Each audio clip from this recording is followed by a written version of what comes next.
Oh, yeah! Welcome back, all you four-color funny book aficionados. This is US Comics Cast, HQ for all things comic book connected. This is John and Charlie Rivera, co-founders of US Comics. Charlie, happy Comic Book Day observed.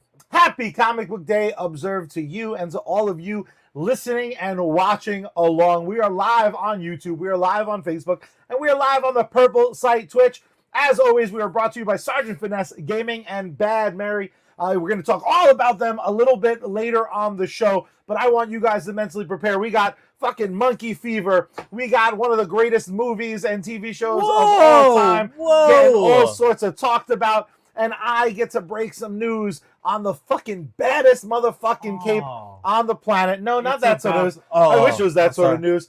But no, we're going to talk a little bit of Spawn. But first, John, on this beautiful Thursday. Oh, Charlie. I got to ask you, man, how you doing? Charlie, I am super swell, terrific. My new situation allows me to actually have some time to get out there and do some living. I don't like that. That's weird. You're too hyped up as it is. I mean, the grocery bills for the condo have definitely been growing. But I do have to tell you this, Charlie. All of this newfound availability of time. Poor Ellis. Yeah, you're available at time, but we're just fucking Ellis. Ellis, like the worst reception. My schedule has become less and less. But yeah, Charlie, having all of this time now at my disposal means that I can do something to help my culture, to help my neighborhood, to help society in general. No, it means that I get to go to see more movies in the theater. Speaking of, before we dive into it though, because you want a little bit of chit chat, it's your notes. I'm following your notes. Only at the 3-minute mark. A couple of weeks ago, but all right, go ahead, throw it out there. Did you happen to catch the Beetlejuice trailer?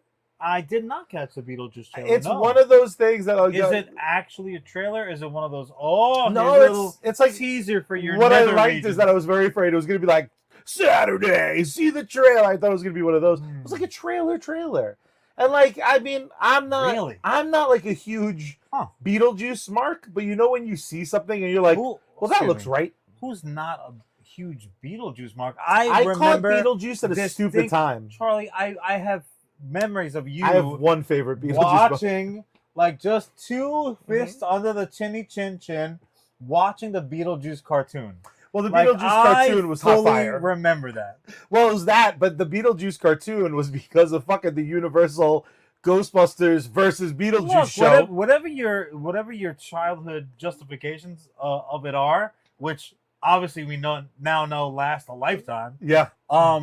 I remember you being fully invested. So I like good guy Beetlejuice, man. Bad guy Beetlejuice, I'm like, he's naughty. But also, what it really had me, that's not the first nor the last time where they're like, oh, remember this bad guy from a movie? Here's a cartoon version of it where he's the good guy. What's fucked up though is that would be the equivalent of like the RoboCop cartoon was about the gang. Like Beetlejuice is the name character, but him having wacky adventures with the child he was trying to. Jaws, the cartoon, is not about. It's a musical about Bruce. It's about Bruce, 100%. I'm Bruce the shark. But I didn't mean to spoil it. But you kind of said it. There is crazy opportunity for more movieage in your life because I'm always trying to drag you. But your old lifestyle, you worked about 90 hours a day. Yeah. But absolutely loving the new situation. So 5-minute mark. All right, nice. Now we know the unwritten rule. So that being said, we got Vassallo in the house coming from Facebook. What's up, Christopher? Joining us. What movie did I get to go check out with my ever-loving brother? Oh, Charlie. What is, I think, indisputably the franchise that's cooking right now, where the majority of people that you talk to about it are like, oh, yeah, that shit's fire. Planet of the Apes. 10 films deep. Oh, baby, we have baby 9 doll. canonical films, and we have 10 films. Planet of the Apes, one of the very first franchises. When the sequel to Planet of the Apes came out, that was such a rarity. And then they're like, how about 4, motherfucker? They did 4 in like 7 years. Just did not touch the rubber mask. Not even one time. Poor Cornelius, by the last time, he's like, rah, rah, rah, rah, rah. His bottom jaw was just hanging down. I think they used that Cornelius mask as the Freddy mask. Yeah, basically. They just repurposed it, repainted all it. dried out and shit. They're Holy like, cow. slap some fucking marinara on that. Cornelius looks like he got stuck in a fire in the boiler room. I mean, what's awesome... Wait a minute. So I think it's fair to say that the 2024 box office, and I know you care a little bit less than me about that. Cousin Paul checking in. What's up, Paul? But what's great, Cousin Paul, Ellis over on YouTube. Cousin Paul coming to us on YouTube as well. We got Chris on Facebook. John, the box office in 2024 has been relatively soft, but what's great is I think Hold on a where... second. Let me just... No, wake up, because I think it's... No, I thought we were talking about the box office again. I had a terrible nightmare during my nap. But I think sometimes what it comes down to is that sort of franchise that almost demands you see it on the big screen. And I think we're going to have a couple weeks in a row of talking movies on this show. Because, I mean, right out of the gate, we have people running out to say, you know, Ellis saying 2 big opposable thumbs up, which is a great monkey reference. Cousin Paul saying the best of the current movies is an opinion. What's awesome... I do have a question for Ellis, though. Oh, boy. Did he not have opposable thumbs? As a fellow ape aficionado, would you even give it 2 toe thumbs up? Because look, is that the actual... Actually, my review from USComics, I give it 4 thumbs up, 2 hand thumbs, and 2 foot thumbs. Yeah, I mean... I fucking loved it. Just to be really clear, I thoroughly enjoyed the monkey madness. See, I couldn't tell if it was that you're actually getting a few hours of sleep every night now. Yeah. Because you have like a light in your eyes when it comes to these monkey movies. I also... That light was always there for me. I really loved it. Gorilla brethren. I don't want to spoil where you want to potentially take the topic. Fuck it. Out of 10 movies, I changed my mind. I love... this list-making son of a son. I love 9 out of 10 ape movies. And, like, there are some... So this begs the question, obviously, which is clearly what you intended. No. Bitch. What was the 9th movie? We're already not talking about Kingdom. Well, no, 9 movies I love. No. All right, out of 10. So what's the 10th movie that you don't love? I think I found a monkey. Like, obviously, Mark Wahlberg tried to ruin Apes movie. Now, listen. Now, of all the Apes movies, in all fairness, this is the most fair. He did not direct. That's true. That movie. Ironically, the boy behind Beetlejuice did, which I originally wasn't sure if I wasn't going to be a Segway boy. I think that might be affecting your love. No, I your disagree. Love for Beetlejuice, fuck him for what he did to my apes. I don't trust him. However, that's the closest I've wanted to fuck an ape that's in the future from a virus in the past was the Mark Wahlberg one. All right, folks, thanks for joining us once again. Helena Bonham Carter. Thank you. As a monkey. She was a hell of a hot looking dude. As a monkey, she is the 3rd hottest chick on earth. But she see again. Now those 4 separate thumbs we're putting to work. Already separate topic. What monkey ladies we want to make love to? No, that's for later. Like Dr. Zayas' niece could get it. That's over the drive home. No, but she has always been in pretty much every movie that I can remember that character who you can see being overlooked in terms of attractiveness and things like that, where you're like, oh no, I'd be a good guy and hook up with him. Yeah, moron. So what about 9 million other movie watching individuals out there? She's just sneaky, sexy, even when she's all... The people have spoken. They want to talk about ape sex. John, top 5 apes. Come on, you've all been to zoos. Go to the Bronx Zoo right now, and you can have an entire episode on simian smashing, because alliteration is the key. Hi, Charlie and John from USComics with John's new segment, Simian Smashing. I'm over at concession, but let's just to veer. Was that not where you wanted to take this conversation? It surprisingly is not. It surprisingly was not. Apes better talking about smashing. Oh no, No? no. Alright. No. Don't go to the forbidden zone. That is where simian smashing happens. It's right below the tail. But yeah, to just aggressively pull the steering wheel the other direction.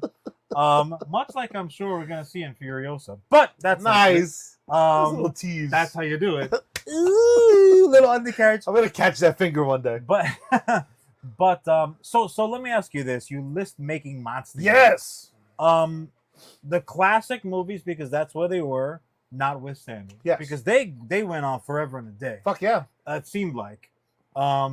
Notwithstanding the Wahlburger error and the It was an error indeed. the Wordplay. the Abraham Lincoln statue, Lincoln Memorial, Lincoln Monument rather. Notwithstanding, of the new flicks, Yes. where do you place it? Because we want to be very careful. Sure. For some reason, like sometimes it's early to talk about a movie. The week Yeah, that it came out, sometimes it's not. I but- would much rather not spoil it beyond what you can gather from trailers trailer? and commercials. I do not have I only have them listed. I only made my list All right. with all 10. So let's do it in this. Do it in this order, for the good people at home listening and watching, but really mostly for my brother, so you can just get it out of his system. Go ahead and give me the vinegar strokes of your modern ape movie preference list. Okay, perfect. Well, I mean, I subscribe to that. This is all one franchise. It certainly is. So Oh, I'm gonna disagree with you. minus It's no, it's not the French. It's not one franchise. If you're including Wahlberg, no, and the they classics. get cut out. Yeah, The no, classics from Franco, the classics through Franco. from Franco, moving on. Nope. For me, my list goes OG and the Franco movies. There's nothing that has So you interfered yet. you've only taken out. Get out of here, Marky Mark. Wow. Take the funk. Actually, leave the Funky Bunch. You They like, seem get like the they're at funky the party. bunch out of here. Okay, now I'm gonna ask you this, Yes. only because I don't want it just to be about ranking. Yeah. Can you give us that list, removing the classics? Sure. All right, let's do that. Sure. Coming in at the bottom Okay. now, very important. Like the gorillas love to do, from the bottom to the top. 4 thumbs up this film Just like got. they open bananas. 4 thumbs up. I Bottom gave to my top. bottom film. All right. 4 thumbs up for Kingdom of the Planet of the Apes. It's So the longest flick. This addition to the current franchise is your least favorite. Correct. Interesting. Now, I agree with Ellis over on YouTube. Ellis says, I feel like Kingdom has the least to say. Had less But to say. I had less to say. Well, but don't it's edit a my great- boy Ellis. My How dare bad. you. I can't read good. But Ellis, it you was know this a guy? great hero's journey story and lots of fun. And I agree. This is a 4 thumbs up movie for me. We're talking about shades But of your near perfection. It but is my your bottom. least favorite. All right. It is my Go bottom. up down the line. I'll revisit that. Absolutely. Then we go to Rise of the Planet of the Apes, or in my head, I call it 2011's. Remind them of the synopsis. Absolutely. So Rise of the Planet of the Apes, rather, of the Lakes. who? So this is mostly them trying to cure Alzheimer's. This is the first Franco. This is the Was 2011. All so this right. is ALZ 112. They injected a little monkey, and next we got this fucking homeboy and being like, Caesar's like, "What's up, I'm up motherfuckers?" in this joint. This is a really good looking window. So the origin of the franchise is your least favorite? Correct. No. Interesting. Again, Kingdom, least favorite. No, I'm saying, but Yes. no. Yeah, I'm sorry. Yeah, so this is my second. But again, guess what I give Is it? your second? Guess what I give this? I Get guess- out your monkey paws, I because guess we're so. still at 4 fucking thumbs up. So your top number one is gonna be what? 4 thumbs and a banana up? It's the tail holding a banana. Oh, all right. Then moving up the list, War for the Planet of the Apes, I think is goddamn Just remind them again. Remind them. near perfection. This is the 2017 installment. We go biblical. This is the bleakest. This is lots of fucking war. This is the way I remember it, Woody Harrelson's in it. Gotcha. Woody Harrelson That's fair. shows up, and he was a little distracting, but I still think pretty fucking Wonderful. Just a solid Woody performance. And- Distracts my brother. And Everybody then knows this. a thick Woody gets in the way every time. And then coming in my A number, bald Woody. nice. And then coming up, those subtle claps come up so nice Yeah. on these mics. My number one seed of the new era would be 2014's Dawn of the Planet of the Apes. The simian flu is in full outbreak, decimating the human population. It's been 2 years. Simian flu is bullshit. It's been 2 years. That since came from a wet farm in China someplace. It has damn. It has been 2 years since Caesar and the apes have even seen a human, but then humans show up and they need access to that dam to get power to their community. Hello. I think the reason that I love this Yeah. is this is the most Caesar being like in the forefront of the film. Leader. It doesn't. It very much. He's the most valuable player, and again, I hate to use these terms. Use them. It's as close to a perfect movie. Oh yeah, I hate that term too. I know, but like John, I no notes. I got no fucking notes for this film. Whereas each one, I'm like, maybe a little this, maybe don't stunt cast, maybe don't do this. I also think it's wait, did you thought that Woody Harrelson was stunt casting? I mean, I don't necessarily use stunt casting as a pejorative. Like, I'm not like, fuck you. But like Woody Harrelson, at this point in his career, sticks out. You would disagree with that? I would. Then you believe in acting more than I do. Nope. You know who? Well, that's a given. Stunt casting, I think, would have been Bill Murray.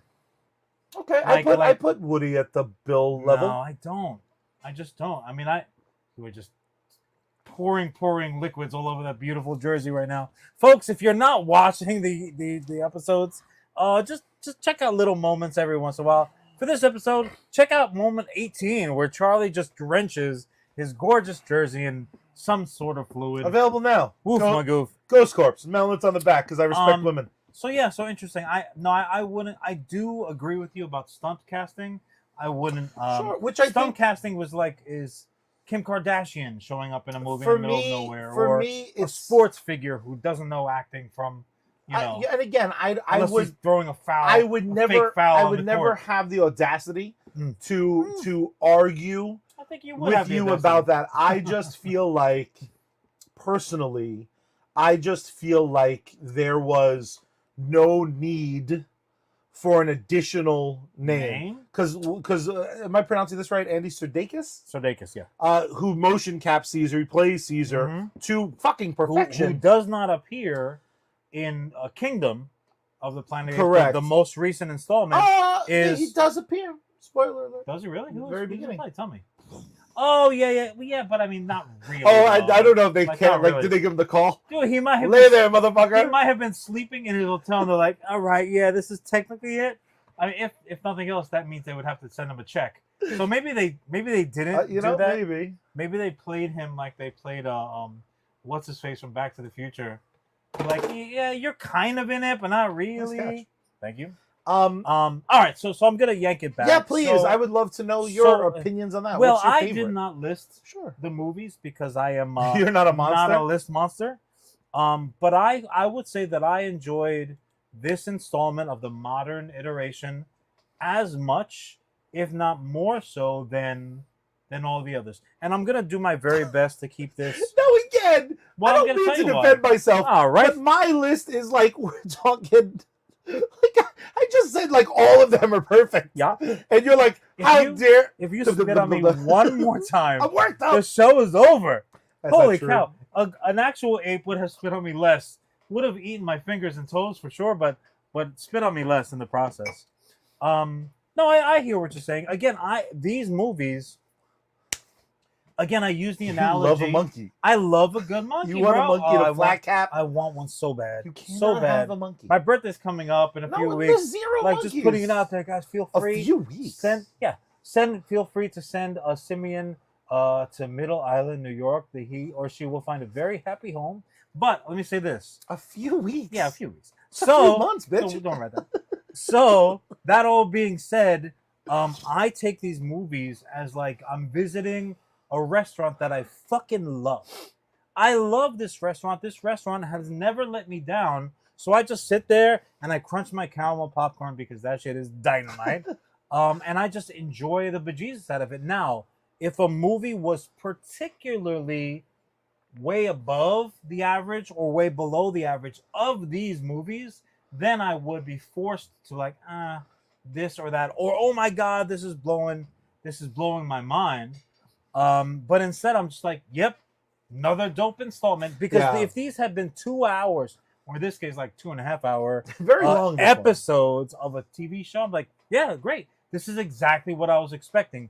And it was exactly what I was expecting in terms of enjoyment, in terms of satisfaction, in terms of narrative, because the one thing that they're really, really able to expertly achieve, while all these movies have been straight dope fire, straight monkey singeing ass fire, I'm looking at you, Caesar, they've all been different. Every single one of these movies, other than Ape Good, Human Bad, Which has is a very been different. big theme. Which is a theme, but also one that I don't think any of us would fucking disagree with. I will say this. This particular flick, and I'm using Charlie's example and really his threat to me, I'm going to keep it spoiler free. Thank you. What this movie did in particular that the other installments have not done is show that, yeah, the human ape relationship is absolutely fractured, and it's maybe, as Ellis pointed out, because we're so close to being apes ourselves, and vice versa, especially now that they can speak in this iteration. 99.5, something like that. 99.5% DNA, as Ellis says expertly. Charlie, the way that I don't know, humans can't fucking get along with humans. Yeah. Maybe for the fact that apes are so close to us, we just cannot possibly get along, quote unquote, get along. But the message is not that apes can't get along with other species, because this movie shows us super expertly, far better than, I don't know, Lord of the Rings ever could, that apes can very much get along with other species, certainly with horses. And as the trailers and commercials and media ads popping up all over the place show, fucking eagles fly, eagles fly. And as a giant fan, that is very difficult for me to say, dude. Apes and eagles is the that I did not expect. I'm gonna bro. need you to run something back. No. That was great though. And actually, I need a third one of those in a minute. Go ahead. Wait for it. Don't do it. No. You're a Giants fan. Yes. Not a giant fan of the Eagles. Like, there are people who will kick you out of your group text. Yeah. He's a New York Giants With fan. Extreme Thus, prejudice. fuck the Eagles team, the human version of Eagles, much like our simian brethren. And also, and if the anyone humans. is watching or listening to this, that's from Philadelphia, Rocky Balboa notwithstanding. I got you so bad. I tried not to. Wow, Charlie dude, I dropped Rocky Balboa. Charlie spit on me like he was wearing Apollo Creed gear. Holy cow! Can we get a lifeguard? Oh God, Just that was rehydrate. Please don't. Can we get some dry crackers over here for my brother? Can we get a towel for him to chew on? Oh my God! You're fucking asshole. What is this? Oh, I hate you guys. Yeah, and I'm with Cousin Paul. I don't know when we're getting a Grape Ape movie, but we're ready for one. Clearly, we have become experts in animating apes between all the King Kong flicks and the ape, Kingdom of the Planet of the Apes X movies. Charlie, no exaggeration. The acting, the facial acting of the ape actors is far better than most human acting that I've seen on the big screen. Jameson is in the. Jameson don't think that we're just like massaging ourselves in this Just video rubbing our footage. feet. Hi, Bubba. Yeah, no, I think there's. Hi. I'm gonna need you to stop whispering Sorry. sweet nothings directly to the mic. Baby? The audio version of this is They're like, fucked. what the hell are these two going on? After I spit on you, John got all weird. Fucking island boys over here? What's happening? That's not a very topical reference, but I loved it. They get it at home. They get At it. this point, the subtlety in which these like apes can perform in Charlie, is lunacy. and also for the fact that these are message films. And have you ever? Let me ask you this question: have you ever watched a movie that clearly is a message film? Yes. Or at least like the person writing the script is like, oh man, they're gonna get it. They're gonna get where I'm coming from. But then either one or several actors in said piece, they didn't get it. So they're just off and they're doing their own thing. They're chewing up the scenery. They're making their own. They're telling their own story. We're like, bro, did you even read the script? I have never ever. These ape actors all get it. Yeah. They get it. They get where the message is intended. It's absolutely amazing. It's just what the franchise has done and continues to do, and hopefully will continue to do long term. Like Cousin Paul said, that that these movies are leading up to the Charlton Heston era of ape action, and I hope so. What's very interesting is the current kind of people at the helm of the ape films. Yeah. They specifically said, like, we have no desire to remake it, and there's so much story we can tell between then and now. We don't have to. A little selfish part of me though is like, oh, I want to see what these apes look like in pants. Like, and again, I know we can get there without retelling that story, but there is something about like the leap forwards in time. I mean, we sat there like we were trying to do math. We were like doing math, and how quickly does metal rust? These are not two math faces. This is like, I've got a calculator on my phone. What do I need that for? We were literally had the abacus out. We're trying to, John had his old school abacus. I said that fucked up. You did. That joke worked better if I didn't have if I wasn't a stuttering prick. Very appreciative, because that would have been a solid burn upon yours truly. So I'm glad that you it out. Ape actors, because it hurt. Strong. Don't get me wrong, it hurt. Oh, it hurt. That's the most important thing. At least the message wasn't spread. Here's my question for you. Hit me. Are we at a point in the ape films where the wider audience and the wider award givers, because let's be honest, awards don't fucking matter. No, box office doesn't fucking matter, but they also kind of do. Are we at a point where these ape films look so consistently great that people are like unimpressed? Like, they just got monkey actors. Well, that's always my fear, is like it gets to the point of not saturation, but the point of like, we're looking at miracles on film, right? Or I think because there's enough distance, those little micro changes. Because I do think this is the best looking one, but again, I also think every single one has looked amazing. Well, but that should be the case. But that's so seldomly not. You shouldn't backslide. And we teased this a little bit, so don't be fooled by our on the money. I'm not saying that we had this exact conversation and now we're regurgitating where's my it. script? No. My opinion, and this is something that I expressed to you day of, is that movies, if they impress one day and then the next day don't, it's because the sequel was rushed. And I feel that is by all means, and it's not just a tendency in Hollywood to kind of like, oh, a little bit is good, but more is betterer. So they say, okay, so it did so well, and it was well received. Let's spit out another one and only put in half the effort. They're not doing that. Sometimes they take so much time between installments that I worry, fuck, are there going to be more? And I also haven't heard much in terms of in terms of kind of like the rumor mill or the grapevine, however you want to put it. Sometimes it's kind of radio silence, and then boom, oh, guess what you're getting in 2 months? Oh, and then you get super duper excited. I just because I think it's a wonderful point. So I don't think I'm just jarringly changing it in case you have more. But I think that kind of very succinctly. Do it, and then hit me with your final thoughts. Sure. Ellis had a great opinion where he said it looks way better than Avatar 2, Way of the Water. Agreed. I didn't see that film, so I can only base it on commercials. I saw bits and pieces of it. Sure. You know what I think the difference is, though? That doesn't have the excuse, because they took forever. Well, but also as well, they were loudly doing it forever. They may have started this Apes film when the last one finished, but they didn't fucking say it. I didn't have a year of being like, guess what comes out next year? Guess what comes out in 6 months? The Apes movie kind of showed up with a trailer 3 months ago. I gotta say, and they were like, yo, we're gonna drop fire. For me, what helps is that, like, guess what comes out soon? Like, if they ever do another Pacific Rim, if they ever try to fucking fix that derailment, because the first movie I love the first one. I get it. I think it looks awesome. It feels awesome. Del Toro can do no wrong per Correct. se, but he can also he can hit singles and he can hit home runs. Yeah. And for me, like Pacific Rim was a single, but for me, mostly he hits home runs. me that was a triple. You know, for what I needed out of it. Whereas the sequel was like somehow negative runs. I didn't know that was an option. Yeah, no, it is. Make an error. But what I'm saying is, if they told me that a new one was coming out in 3 years, by the time it came out, I would probably be hypercritical of how it looks.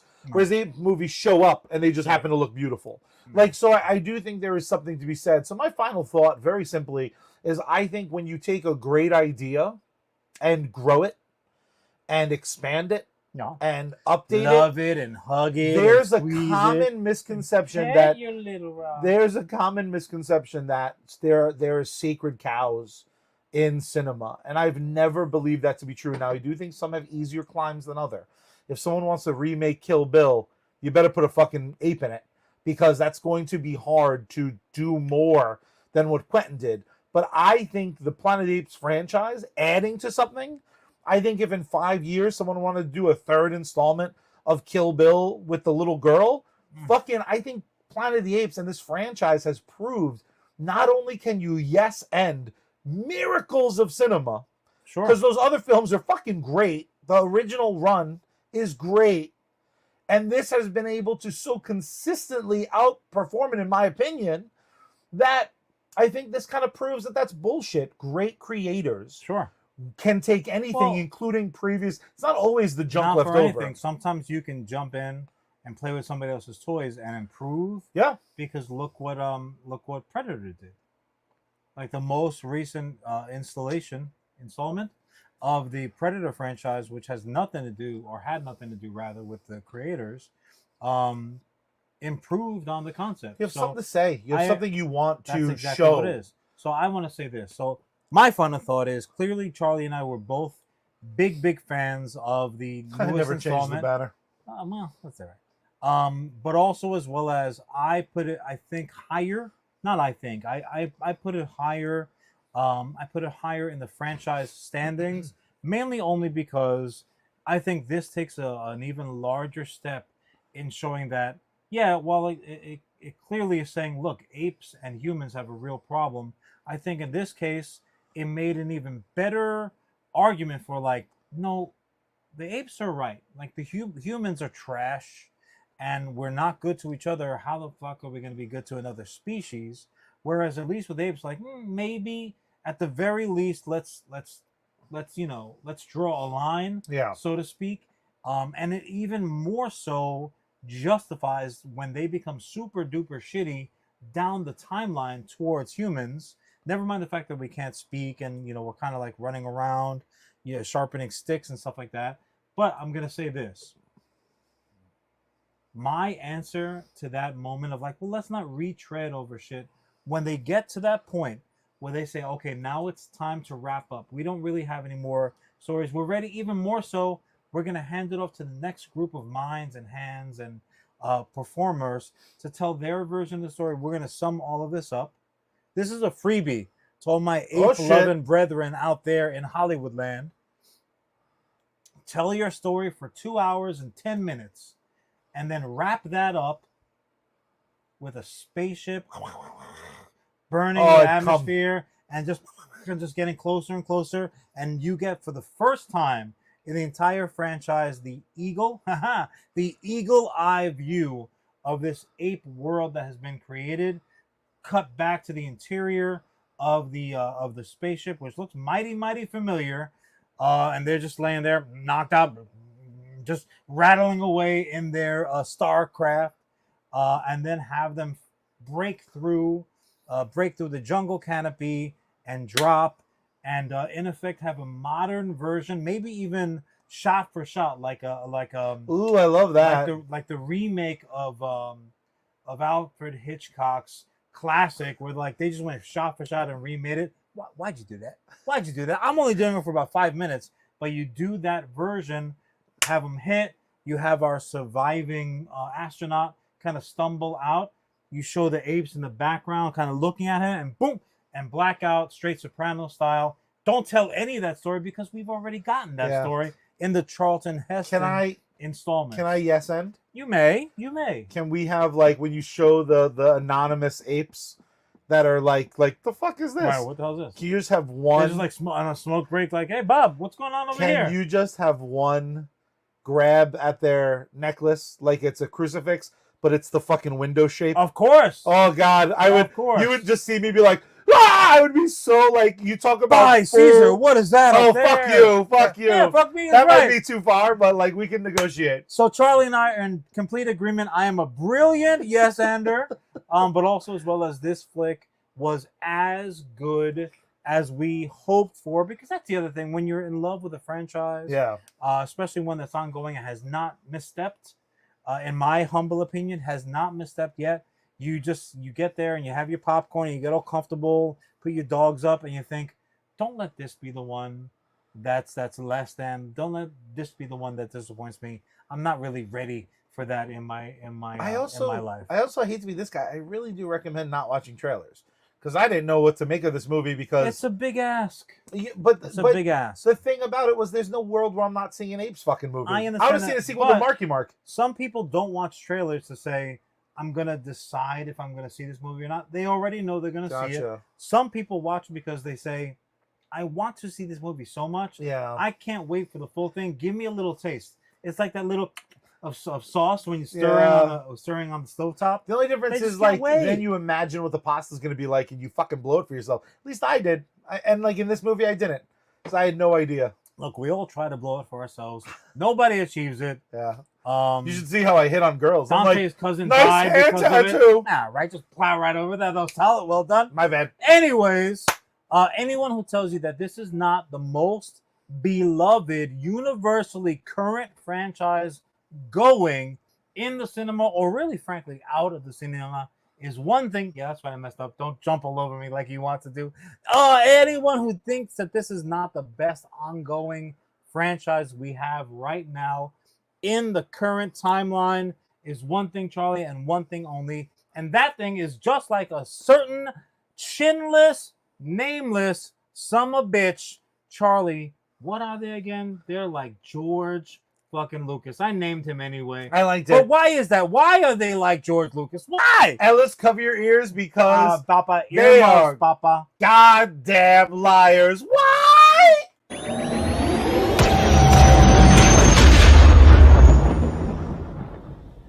Because Han shot first. These are very tall. Oh my God, this is a Han shot and 2/4. Good night, folks.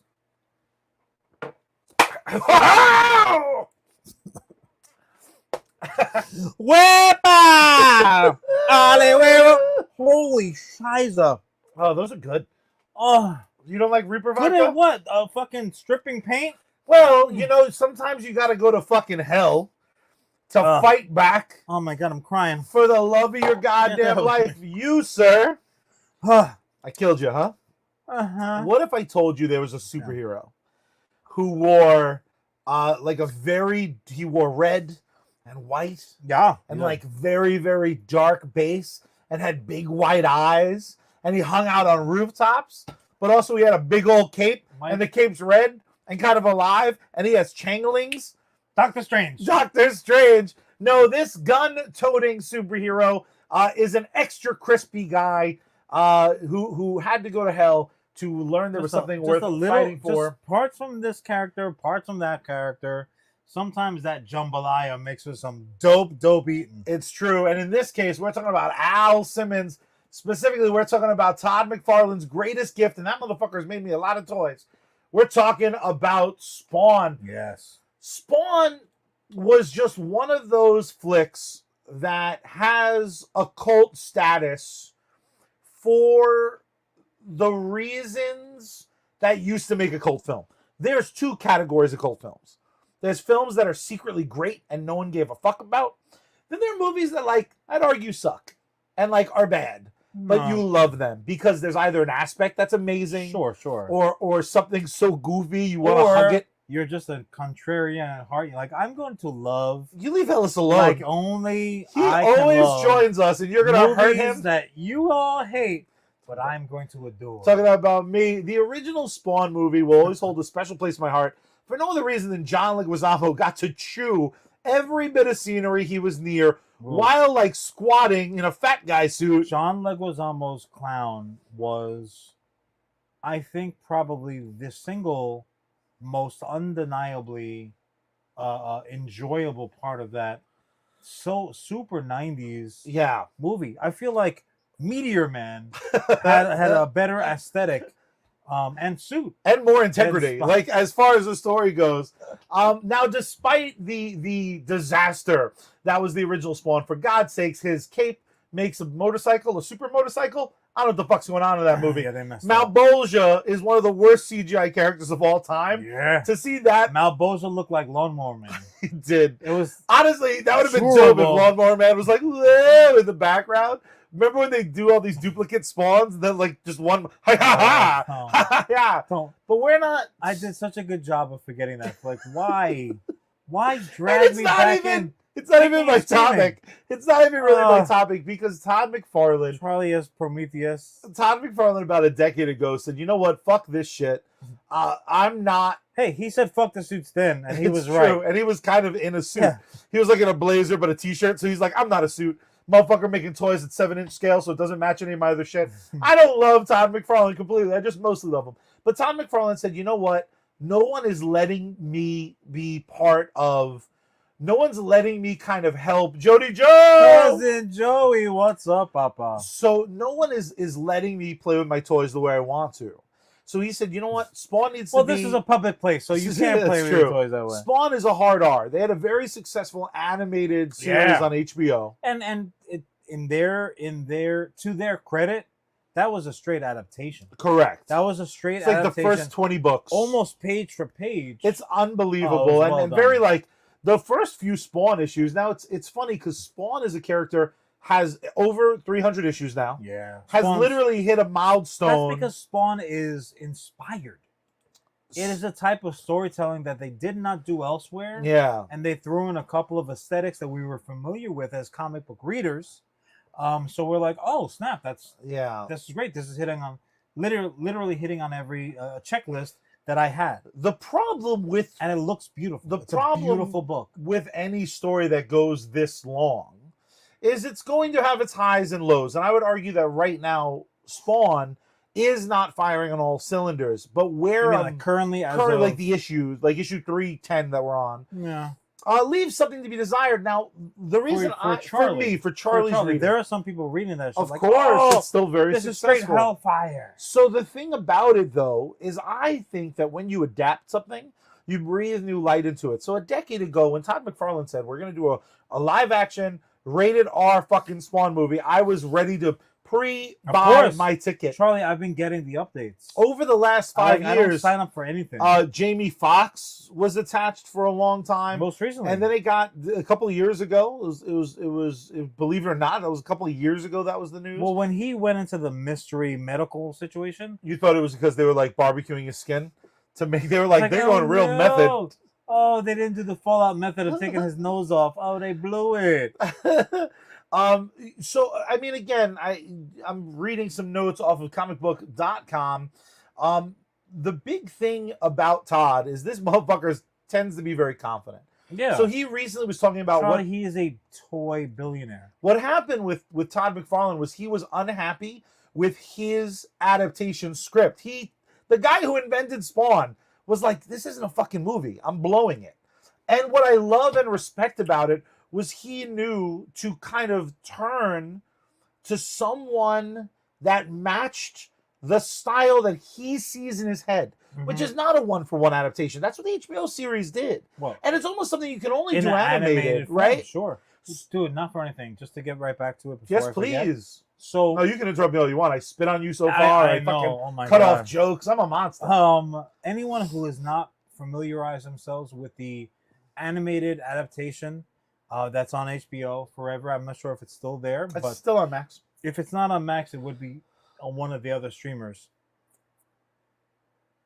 It is Spawn as one of those, like, I liked it and I read it, but check it out for yourself. Type it's Spawn on an episode of Reading Rainbow.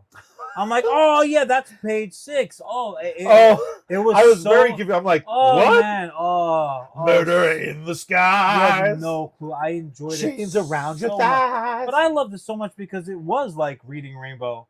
I like Reading Rainbow and I like Spawn. That's like what two great tastes that taste great together. Well, what if I added a third taste? Taste, Because Todd McFarlane tapped Scott Silver, the man behind The Fighter, Wow. the man behind Joker. Single. Nice. Thank you. To kind of come in, and I mean, there's a lot of people who. What a fucking perfect. I mean, doesn't it feel right? Oh my god! Doesn't it feel right? So they got together. It's like if you're a footman and you meet a hot chick with size 11s, you're like, oh, you're gonna get it, Krusty the Clown. So what's amazing is they've assembled a writing team. They're working on it together. Beautiful. And Todd is confident that before Joker 2, they will have, because of the demand for that film, he's hoping that they'll finally have a studio who's willing to fund it. Oh, that's They're amazing. hoping all of their timeline.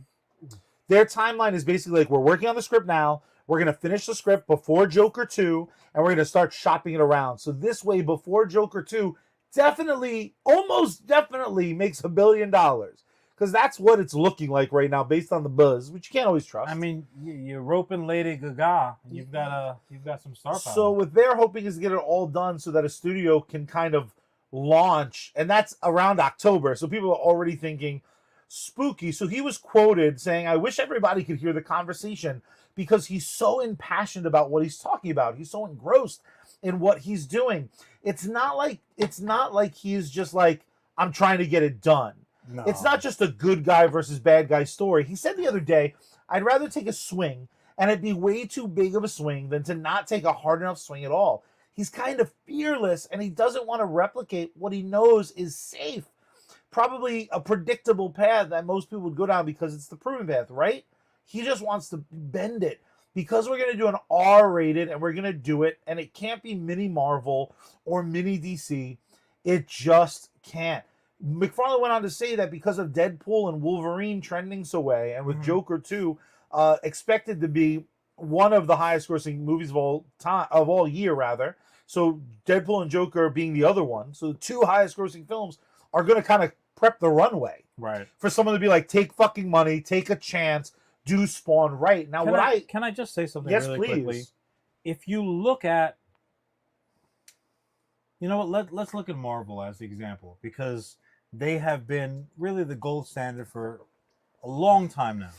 And not taking the current downtrend in popular approval or even the money, quite frankly, taking all that into account, granted, the fact of the matter is that animated movies, cartoons, straight up cartoons, for DC, that was their bread and butter. Because why? Because they just straight up animated some effective storytelling that they already had on the books.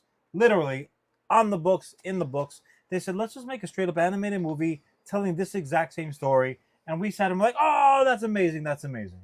Now, Marvel. We cheered that they could read. Yeah, exactly. That's really what it was. I also read that as well. Yeah. If they made like a Suave hair shampoo bottle, I'm like, oh, I read that also one time, taking a dump. That's great. Well done, animating that.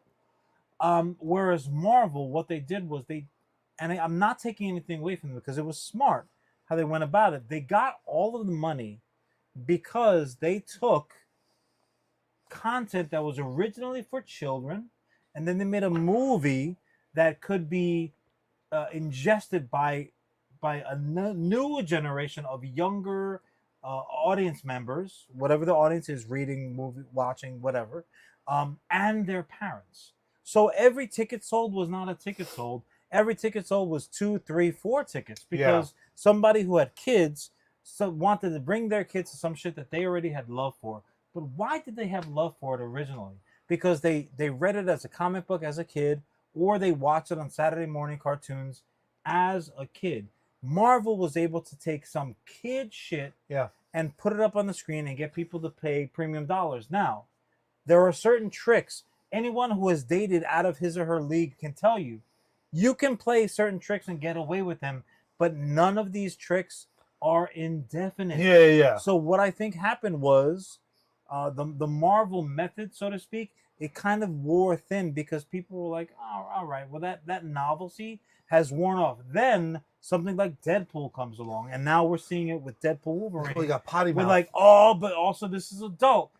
Guys, and those with kids out there, I'm telling you now, Deadpool Wolverine don't bring kids. It's not. Make really cool kids. This is what you're gonna end up with. Oh this my is God. a warning from us here at US How Comics fucking, to you. What a hypocrite. Now see. No. Stop Go ahead. Because Conan never said, "Oh, this is for children." Rocky. Yeah, but you took me. Rocky. Yeah, I did because I'm a monster too. Rambo, First Blood, and no place where they're like, "No, this is for children." Now the Rambo Force. When they became a cartoon and he had the Rambo Force and toys. Yeah. They were like, "No, kids are fine. Kids are fine."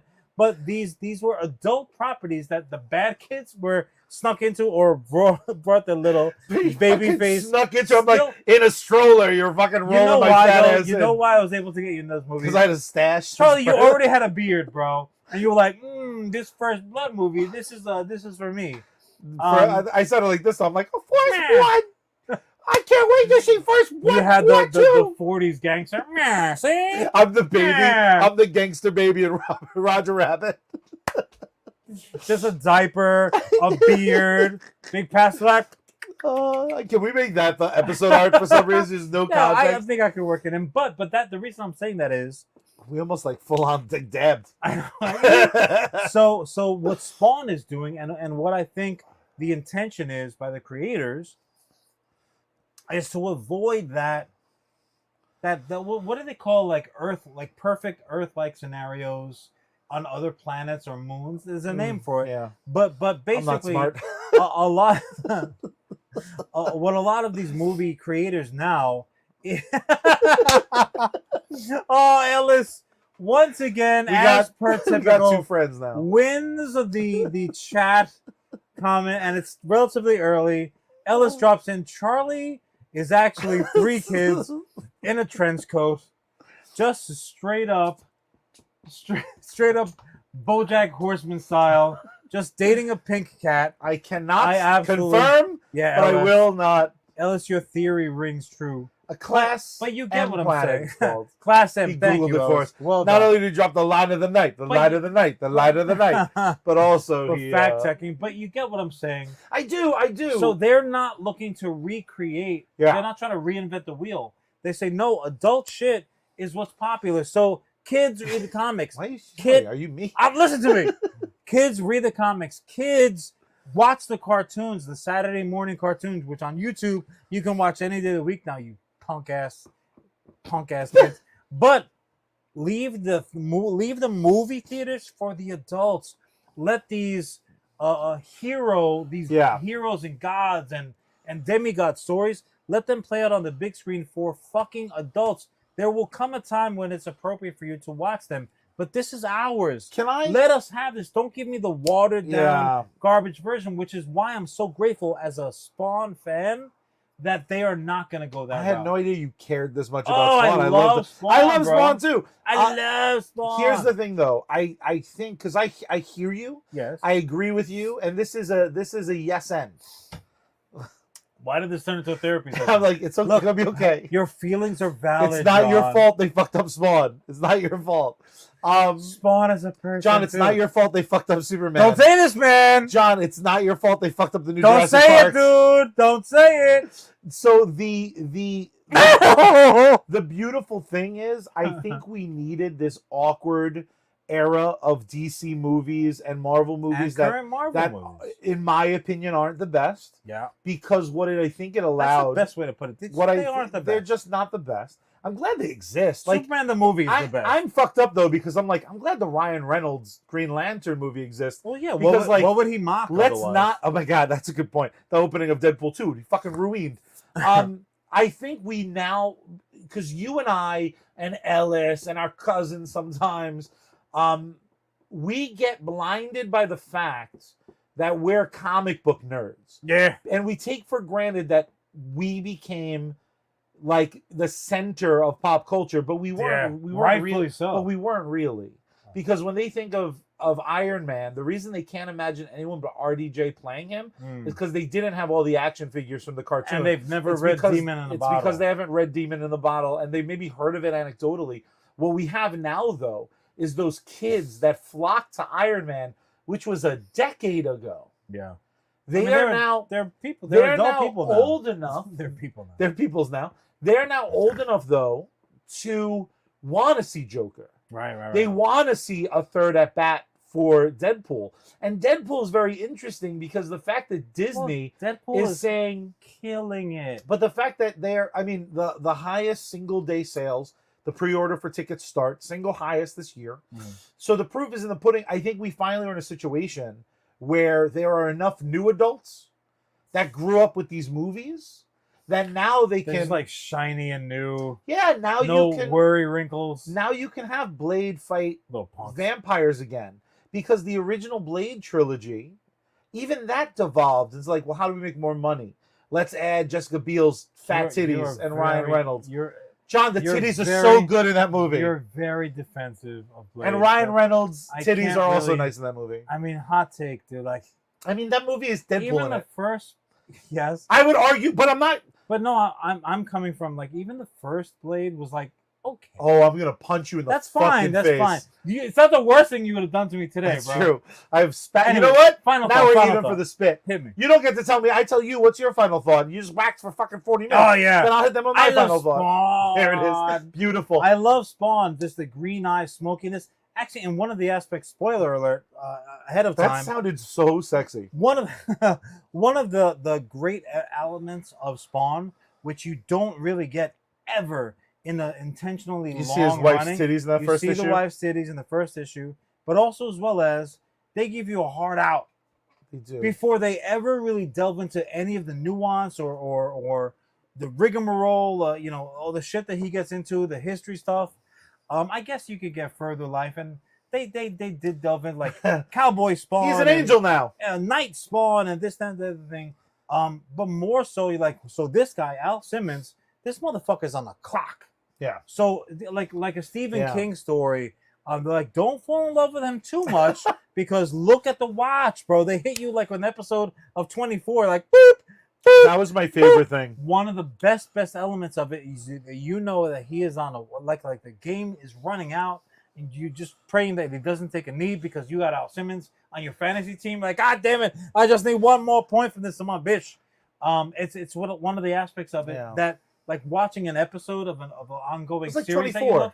Bum, It bum. was, but also as well as you're watching an episode and some shit going on, and then you accidentally look up at the clock and you're like, oh no, there's yeah. only 6 minutes left. How are they gonna wrap this all up? So just but in the reverse. In case anyone doesn't know, Spawn had like a power meter, Yeah. and when the power meter ran out, he would be fucking sucked back into hell because this is for adults. And what was really fucked up was the first couple issues, they deplete his energy Yeah, he went at a rough. level. Well, the first couple issues, it's like just use a little energy. So it goes from 9,999 to like 9,996.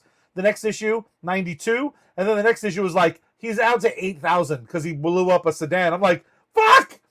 Fuck me! Yo, Spawn better sell you some guns. My final thought is I tend to be a very impatient fan. Yeah. When I love something, I love it feverishly and I want more. You should see this motherfucker with a bagel. I'm quoted on a little cream cheese. Don't go off topic. My bad. It's just that cream cheese is so delicious. Oh, we know. The fact is sometimes you need to make sure that you don't love something so much that you get blinders. Todd doing this alone would have only ever been a low budget, okay film. Bringing in powerhouse talent, bringing in more money than Todd can muster is ultimately going to serve a character like Spawn more than if you want to do a Nightwing movie, do it for 30 million and you'll make way more money than you need. Sure. Spawn, you need that 50, 60, 70 million dollars to do it right. There's so much visually. And I truly think it will. Yeah, I mean, just hell alone. You got to animate. But for me... I went to hell last summer on vacation, and it was not as expected. Visiting college exes does not count as hell. That's what you say. Fair enough. But ultimately, I think it's good to get excited. I love that we're gonna get more I'm there. news. I'm gonna keep my eyes on it. By the time Joker 2 comes out, if I don't have a fucking studio, I'm calling Todd. I'm like, listen to me, you stuttering fuck. You promised me results. You nerdy bitch. You I know, will show up there and drop green fire. exactly right. The fucked up thing is Todd has some money and he never gives us any. So we gotta pay bills. Excuse me. Can I have some? No. I'm not sure if you guys have fucking noticed lately, but the ads on YouTube are getting ridiculous with them playing those like fake mobile games. So one thing I promise is, despite the fact that I'm a grubby little money whore, He really is. I'm never gonna suggest something to you that I don't like actually love. I might. John might, and maybe I'll downgrade it to like, but I'm able to once again talk about something I love today. Hit him. And that, of course, is one of our favorite bands, and that's Bad Mary. You heard them during the intro. You're going to hear them again at the end of the show. If you're wondering where else you can catch their act, they got a ton of shows coming up. You can follow them at Bad Mary Band across all social media platforms. You can support them over on patreon.com/Bad Mary Band. You can stay up to date, badmary.com, for merch and upcoming performances. My favorite part, it'll always be my favorite part, all their music, their entire discography, every time they get a new track, shows up across all music streaming services. Hell yeah. Also, it does belie the question, where we dropping? As always, that answer is with Sergeant Finesse. The Sarge actually has a dope drinking stream coming up tomorrow. So if you got nothing to do and you want to see a pretty old guy get completely inebriated, woo, tomorrow is your day. You can check him out streaming and drinking and cussing over on kick.com. He does it to it, just taking out suckers right and left. Does dynamite giveaways. He does contests. Just don't be a sucker. Check him out certainly today. Also, as well as when you're talking about streamers, you cannot forget Jokers_stream. He's over on Twitch, just doing it to it. A great streamer. He's a great Fortnite player, and just an overall great guy. Does shit in cosplay, which, look, two great tastes that taste great together. Cosplay and video game streaming. Again, check them both out. They're both good guys and they deserve your views. In the coming weeks, we also have another Proton Pack giveaway. This time we're working with our good friends at the Cerebral Palsy Association of Nassau County. 100% is going to go to them. We're doing $10 raffle tickets. Amazing. Plenty of news, but the most important thing is if you guys could share, spread the good word. Now, John, before we get it's free. to the show, before we get to the show, I do want to return to some of our chats that we were kind of running past. John, do you have any plans of starring in any shows coming up? Christopher, I appreciate the question. Starring is a very, very strong He doesn't even term. star on the podcast. Anyways, Christopher, thank you for the question. You know what? The upcoming theatrical season is very, very tempting. Some possible reunions on stage are very much potentially in the works. Baby. So I'm going to hit you with, I certainly hope so, but I will absolutely let you good folks know if and when that time does come.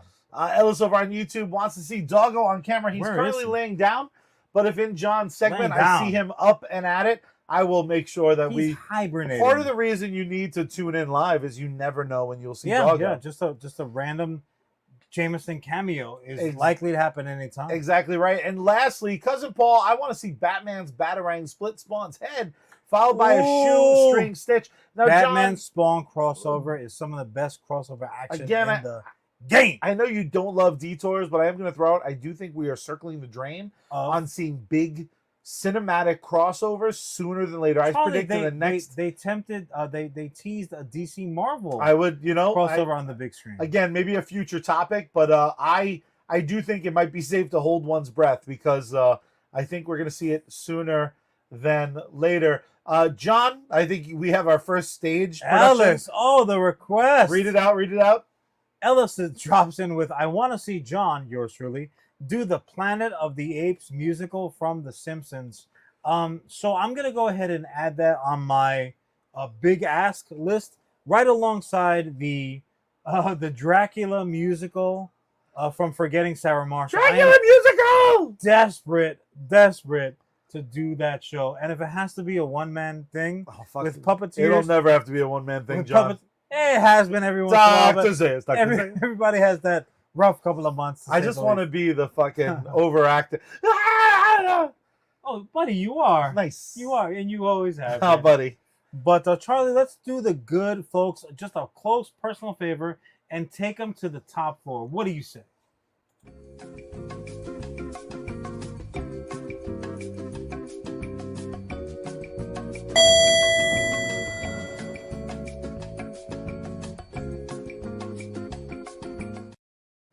I have to share the elevator with a poor.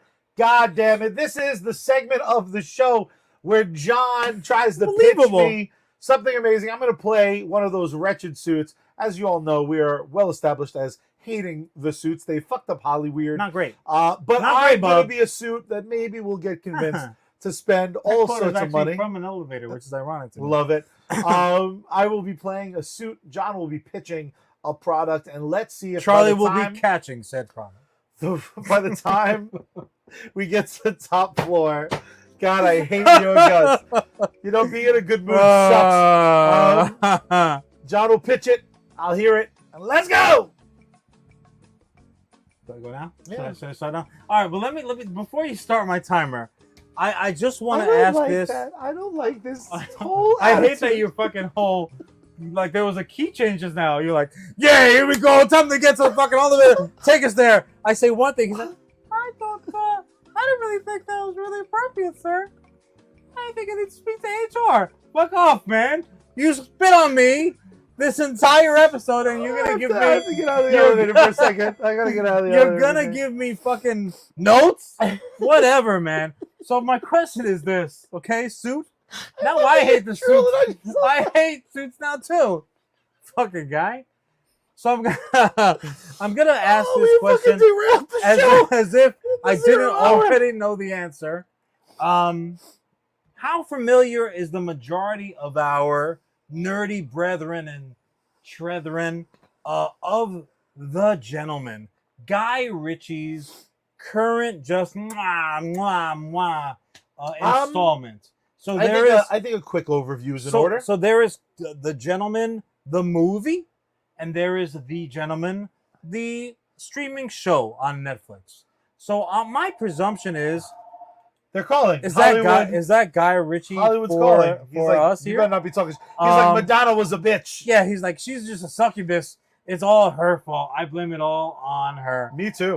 Definitely. Like we're all just sitting here in anticipation for who the fuck that could be just calling during a podcast. What kind of a hi? You're on the podcast. This could go hello. So badly. You just called into a podcast. Go so badly. 200%. Whoever calls like this can't be the right number. Let me call and interrupt again.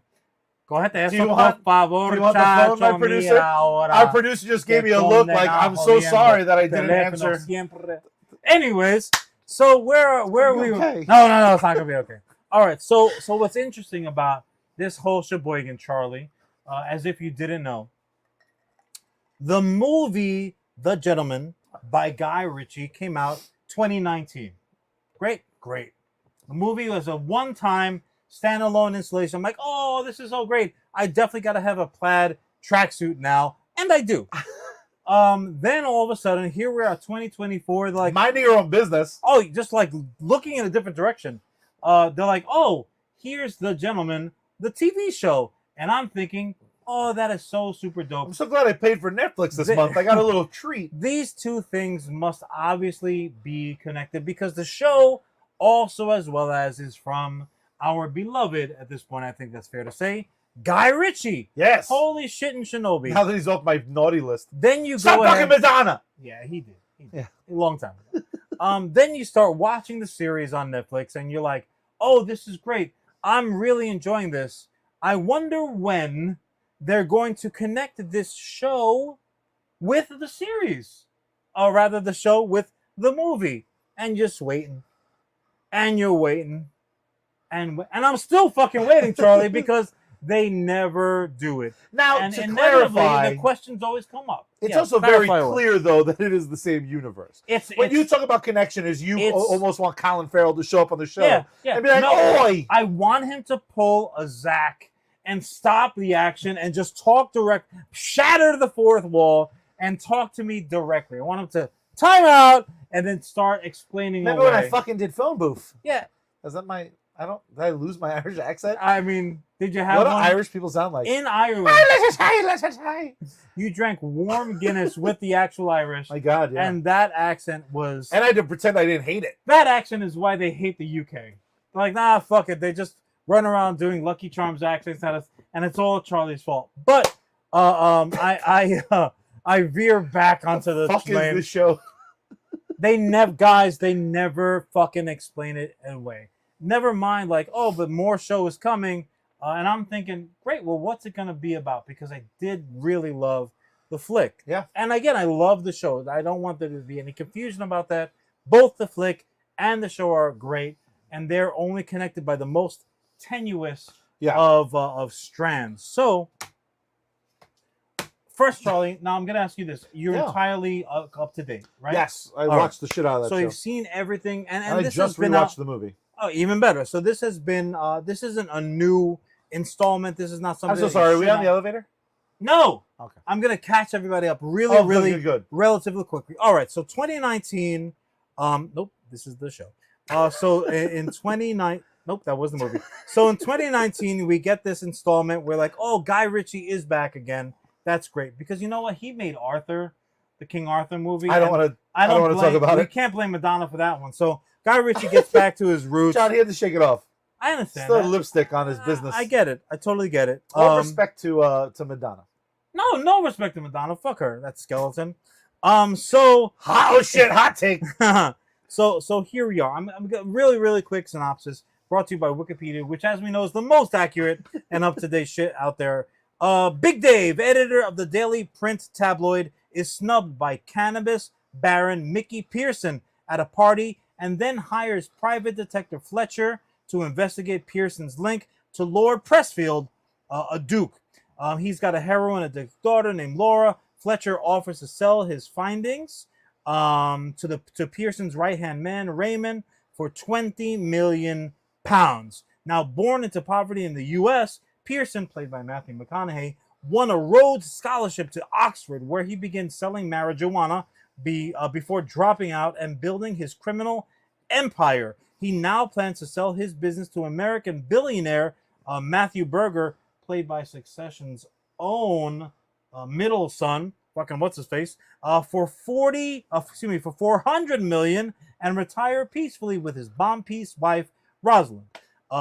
She shows Berger one of his labs where he grows cannabis. Here's the kicker: under the estates of aristocratic landlords who need cash for the upkeep of their stately manors. Not really. Pearson is later approached by Dry Eye, the underboss for a Chinese gangster lord George.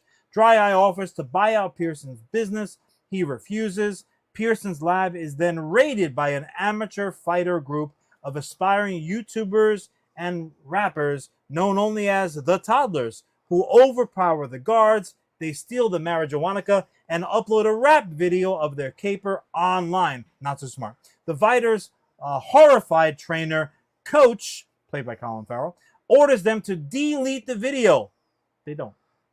Following the raid, Pearson begins transferring his cannabis plants out of the estates as a precaution at the request of Pressfield. He also agrees to bring Laura home, this heroin chick. Raymond, Charlie Cunneth, retrieves her from a council estate where she lives with other addicts in a brawl. They get in a fight with her roommates. One of Raymond's men accidentally kills Austin, a young Russian, and hilarity ensues. I'm not gonna. You got all that? I'm not gonna go into the whole plot. Here's the 10-cent version. It's a great movie. Check it out. Under Wayne Manor, they grow weed. Some kids in tracksuits steal it, put it on YouTube. Colin Farrell's like, "Oi!" But in England, fish and chips, Mary Poppins, fucking England. England. So the greatest tag of all fucking time. So now that's the movie. Okay. Now the one thing that really sticks out is Charlie's expert summation under Wayne Manor, as he says, but under these like I made it geeky. These dukes and duchesses and earls, and they get these fucking huge houses. They inherit them. The state takes half of their shit, so they can't really afford the upkeep anymore. What's a lord or lady to do? Grow weed buy underground. A plot of land. We're brought to you today. Drop by some containers. Drop some containers underground. Let Matthew McConaughey. I don't always smoke weed anymore, but I grow it. So that's the. Be a lot cooler if you grew it. The plot of The Gentleman, the movie. So now let's jump across a couple of years, 5 years down the road, here is the plot of and this one's much, much shorter, of the show. Edward Horniman has unexpectedly inherited an estate of 1,500 A lot. 15,000 acres. I did not. You looked at me for a bailout. And I'm like, I don't know what the fuck you're talking about. So he's got the title now of Duke of Halstead over his older brother. You watch your fucking ass. Don't get any ideas, you cunt. My bad. At the reading of the last will and testament of his deceased father, he learns the land has become part of a weed-growing empire. ¿Qué cosa? Underground his land. He's now a duke, and there's weed being grown on his land. That sounds like the movie. So familiar, right? Except he's basically Bruce Wayne with no desire to be Batman. He's like, there's weed. Alfred's like, there's weed under here, Seth. I'd be like, I'm really sad about everything, but I'm going to go ahead and go on vacation for the next 30 years. So America to fight fucking crime. He learns that the land has become part of a weed-growing empire run by Susie Glass. Hey. He must navigate a world of eclectic and dangerous characters with nefarious agendas while also trying to protect his home and stay alive. Charlie, let me ask you, so this current TV version, is there a coach, Colin Farrell? No. No, there's not. Is there Matthew McConaughey? Hey, it'd be really cool if I was. Nope. But he's not. Literally none of the characters that we have grown to love from the flick appear in the show. So everybody, for the most part, is like, what the F, man? What the F? I said, what the F? Charlie said, what the F? It's true. I and was then like, what the F? Go online. I fucking double, triple dog dare you and look for the connections. There ain't. Like, in no place was anyone able to cobble together the connective tissue of these two properties until today. Oh, shit. Until today. Now, I will say this. Charlie mentioned he didn't bury the lead, but he fondled it a little bit inappropriately on the table. Not bad. So there are certain things that make it very, very clear that, yes, aside from Guy Ritchie, these two properties are very much connected. Charlie, I'm going to hit you with this. White Widow Super Cheese. A strain of weed that is mentioned. That's actually the strand that Mickey... I've never heard anyone say it so sincerely. Oh, yeah. So Mickey's strand that he sells as a young buck. I didn't pick that up. That's amazing. Yep. That's amazing. what he was slinging when he came up. You're like, wait a minute, but they're growing that shit. So now you're starting to worry about timelines. Yeah. What the fuck? What else? The freezer action. So Freddy gets thrown in the freezer because he couldn't come up with the 4 million pounds that he owned gangsters. The brother. So the brother, yeah. But if you remember also as well as fucking Burger, Hugh Grant, he gets the freezer action. Excuse me. Burger gets in the fridge. No, Burger is fucking what's his face? Gus Fring. Yes. All right. So they're very much a not vegan show. Freddy dresses like a chicken and has to apologize and be videoed by fucking what's his face. He didn't like that, and he really didn't like that when he had a shotgun in his hand. But also as well as Fletcher does the same shit. They fucking set him up to be looking like he's smashing a pig. You're like, oh, bro, ASPC is not going to be happy with this property. This is at the speed of a fever dream. Well, Charlie, and I love it. I'm up against the clock. I just love it. Charlie, let me ask you this. I'm so happy right now. Fucking boxing, right? So Jack Glass, fucking boxing. Am I right? Fucking boxing. So Jack Glass, Susie's brother, he's a boxer. Matter of fact, he fucking takes a vicious beating, and we end up seeing him like knock the fuck out. In a coma, and that was the Irish just came out. There it is. There's a fucking that's fucking fight over there. That's where coach is. That smells like a wee bit of piss in here. Why don't you back up, son? We found it. I think you mixed up your mouthwash with cat piss. So coach. What is this episode? Coach and the toddlers who ripped off the fucking joint. The tracksuit boys. The dope tracksuit boys and flat caps. They also, as well as, were fucking boxers. So there's connections all over the place. Now, finally, 20 minutes later, Charlie, we are ready. Hit that fucking button. Hit it. I did it. You hit it already? You want me to do the animation again? Hit it again. God damn it. Hey, the fucking...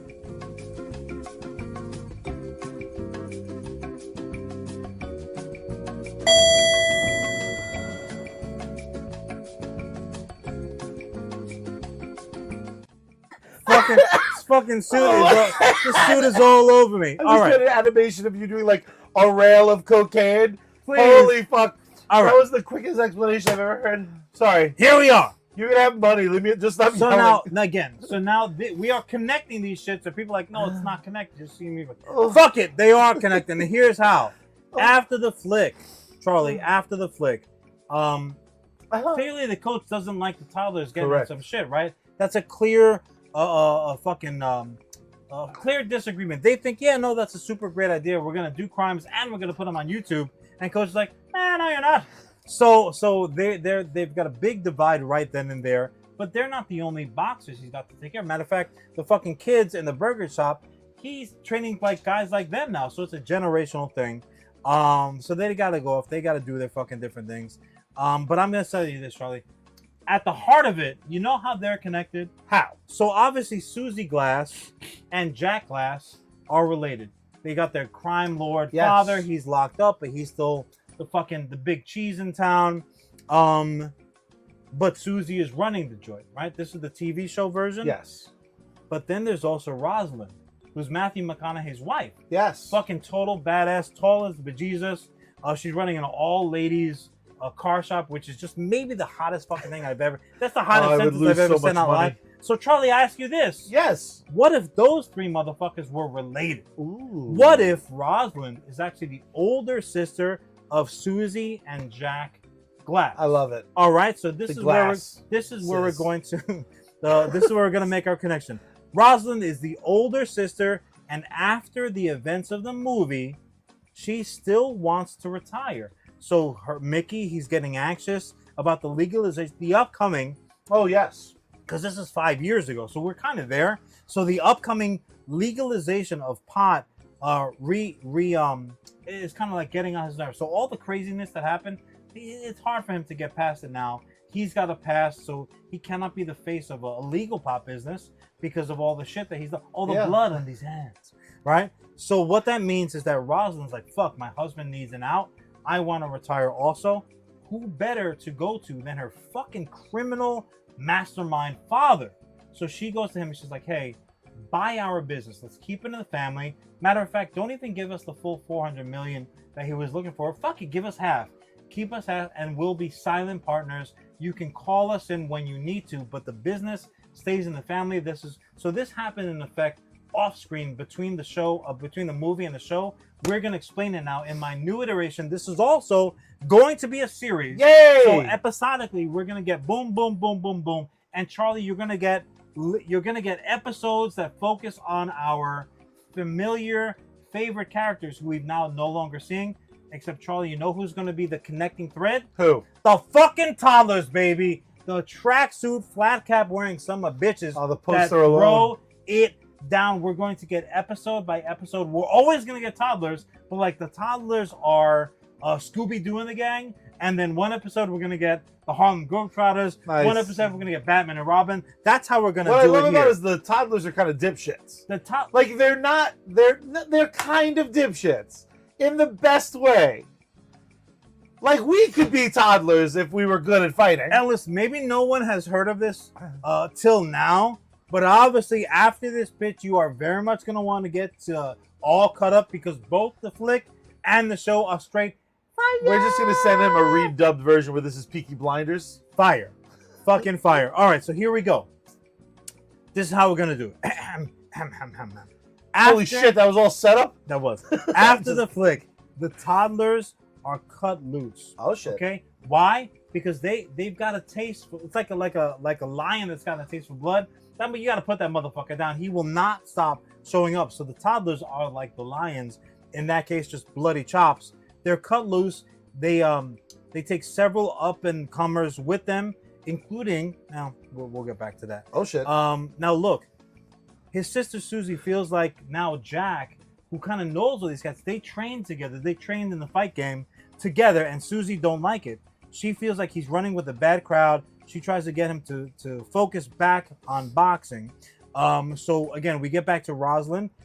She's the older sister. She goes to her pops. She wants him to buy this business. Her and Matthew McConaughey want to be out. He's getting anxious about the legalization. I said all that. So what ends up happening is the father looks at the business. He's like, yeah, that's fucking brilliant. underground at the Lords, and fuck the suits, the English suits. Like that's their version of fuck the suits. He's like, yeah, okay, fuck it, let's do it. So he's got a criminal past already. He says, yep, that's a great idea. I will buy into the business. 200 million, and you guys are silent partners. Great, we're great at that. They shake on the dotted line. They sign on the dotted line, and then they shake. And then they all right, shake great. the paper. So again, so then the toddlers, again, they're cut loose by the coach. They become their own gang. Now don't forget, Jack was just in the fucking hospital for like maybe the last 3 episodes. Yeah. He gets up, dude. He's done. He's done fighting. Like, don't even think about stepping back in the ring again. He's like, fuck, what am I gonna do? If you remember, Jack Glass had stayed out of the criminal aspect of his family's business, and he was just a boxer that knew people. Yeah. Played Now by? he says, fuck if I know. Okay. He's like, well, fuck, what am I gonna do now if I can't box? What am I gonna do? Who am I even? He gets involved in the family business at that point, and he's got the toddlers are roaming around there basically without a fucking any kind of focus and shit like that, just making YouTube videos. He says, I know these guys. I can trust these guys.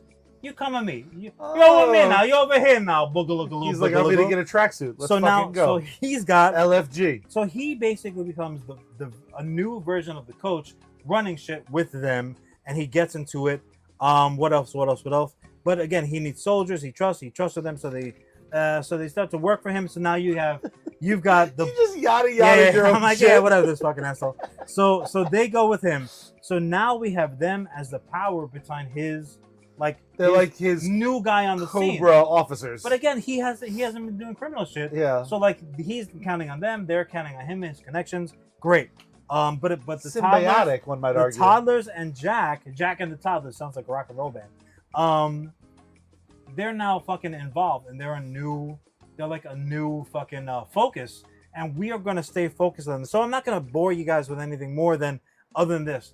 Every episode, again, we're gonna get an installment, a reinstallment of the people that we know. So we're gonna get a Mickey episode again. That's Matthew McConaughey.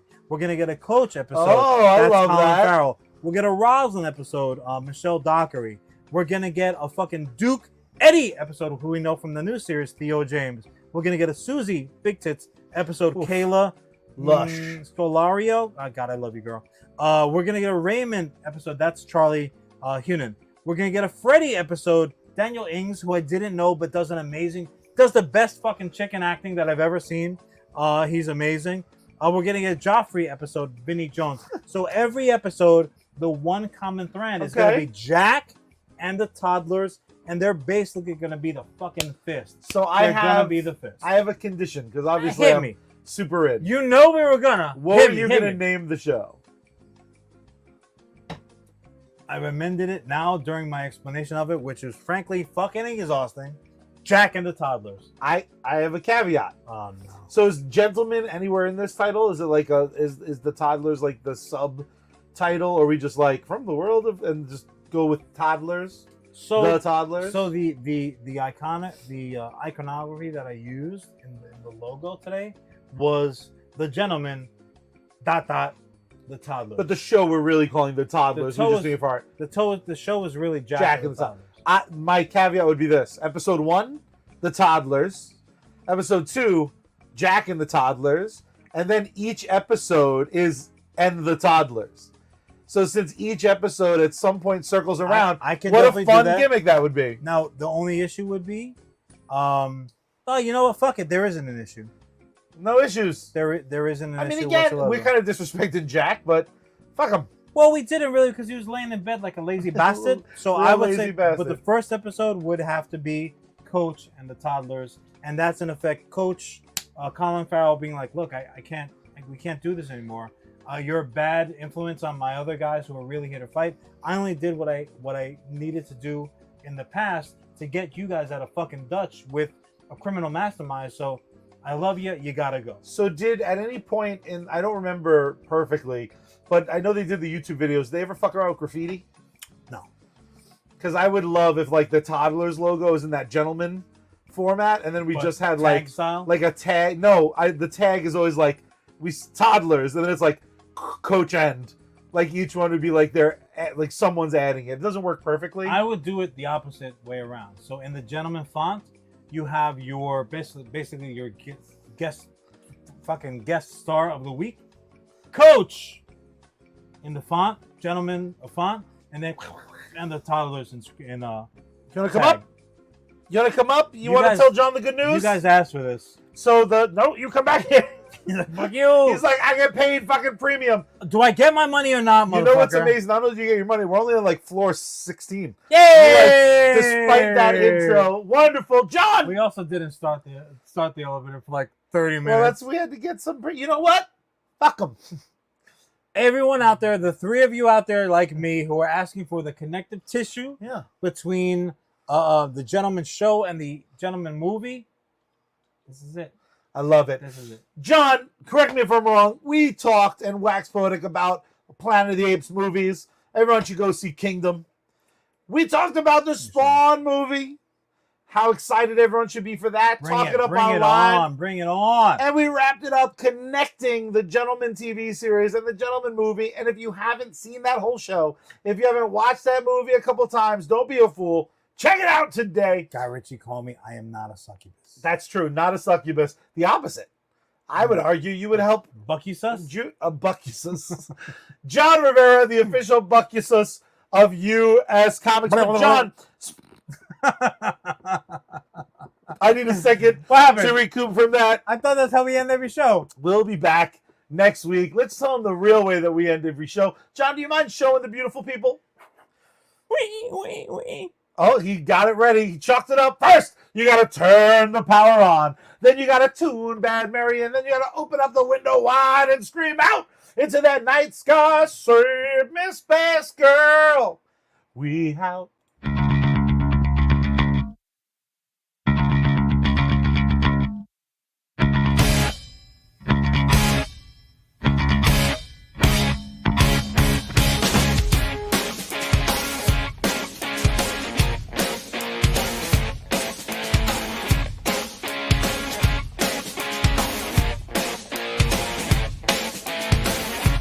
There was a time when I thought I had all my problems figured out, but now they're building up and becoming a disaster.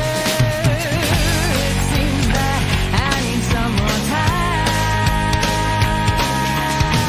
to go and clear my mind. 'Cause all this thinking's driving me crazy. Sitting here has got me all lazy. Must be some way out of this hell. It's safe to say that I've had better days.